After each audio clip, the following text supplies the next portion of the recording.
एक बार महाराज जनक जी शैया में सोए हुए थे, तो उन्होंने स्वप्न में देखा कि वो बहुत गरीब हो गए, भूख के मारे व्याकुल हो गए। किसी तरह उन्होंने कुछ दाल चावल मांगे, वो पकने वाली ही थी कि 2 सांड लड़ते हुए आए और वो सब खिचड़ी नष्ट हो गई। जो व्याकुलता हुई, इसमें आंख खुली तो देखा राजा का वैभव। उनका ये सत्य कि वो सत्य। सभा में आए बड़े बड़े विद्वान बैठते थे, उनसे पूछा ये सत्य कि वो सत्य। अब ये और वो का तात्पर्य कोई जाने तो उसका निर्णय करे। उनका भाव था ये सत्य जो देख रहा हूँ या जो स्वप्न में देखा वो सत्य। अब बड़े बड़े विद्वान इसका उत्तर नहीं दे पाए। महामुनि अष्टावक्र मुनि अभी नवीन अवस्था थी, अपने पिता को मुक्त कराने के लिए राजा के जनक जी के दरबार में आए। सबने हंसी की। पहले ही उन्होंने कहा कि हमने तो सुना था जनक का दरबार ज्ञानियों का दरबार है, यहाँ तो हमको सब चमड़े की पहचान और मांस की पहचान करने वाले दिखाई दे रहे हैं। उन्होंने कहा कि ऐसा आप कैसे कह सकते हैं? विद्वानों ने कहा। बोले हंसे क्यों आप लोग? बोले आप 8 जगह से टेढ़े। तो बोले हाँ,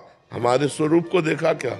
हमारे शरीर को देखा तो शरीर में क्या है? चाम हड्डी मांस। तो यही चीज देखने वाले आप लोग हो। आप लोग ज्ञानी तो हो नहीं, क्योंकि ज्ञानी स्वरूप देखता है, शरीर नहीं। अब सबके होश उड़ गए कि बालक कोई साधारण नहीं। तो जनक जी से कहा हाँ जनक बोल, तेरा क्या प्रश्न है? तो उनका ये सत्य कि वो सत्य। बोले ना ये सत्य ना वो सत्य। जब तू जागृत में था अपने को राजा देख रहा था, थोड़ी देर में स्वप्न में गया तो भिखारी देखा, लेकिन जब जगा तो फिर राजा देखा। तो जो कुछ ही क्षण में असत हो जाता है वो सत्य कैसे हो सकता है? तो ये सत्य न हो सकता। अष्टावक्र गीता का उपदेश करके जनक जी को परम बोध प्रदान किया महामुनि अष्टावक्र जी ने। तो ये जब हमारे ज्ञान में आ जाता है कि न जय सत्य न पराजय सत्य, न मान सत्य न अपमान सत्य, तो ब्रह्म की जिज्ञासा रखने वाला सम को प्राप्त होता है।